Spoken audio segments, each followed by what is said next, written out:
তো আমেরিকার এখন অবস্থা যে কী যেন হচ্ছে সে চারদিকে কিছু বোঝাই যাচ্ছে না। তার কারণ জানতে হলে ফলো করো। हे भगवान ये क्या हो रहा है।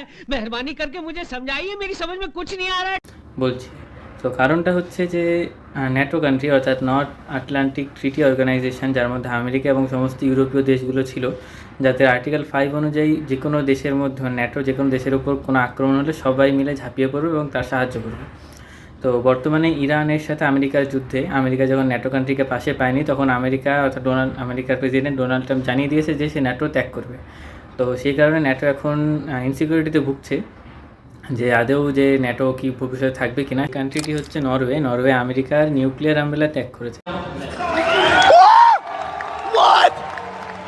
নিউক্লিয়ার আমব্রেলা ত্যাগ করে সে জয়েন করেছে মূলত ফ্রান্সের নিউক্লিয়ার আমব্রেলা, যেখানে মানে সে প্রথম নয়, তার আগে আরও 8টি দেশ। তাহলে বর্তমানে ফ্রান্সের নিউক্লিয়ার আমব্রেলার আন্ডারে এখন মোট 9টি দেশ চলে এসেছে, যার মধ্যে গ্রেট ব্রিটেন, যে নিজেও একটি নিউক্লিয়ার শক্তিধর দেশ, সেও রয়েছে। भाई यहाँ पे क्या हो रहा है भाई यहाँ पे क्या हो रहा भाई।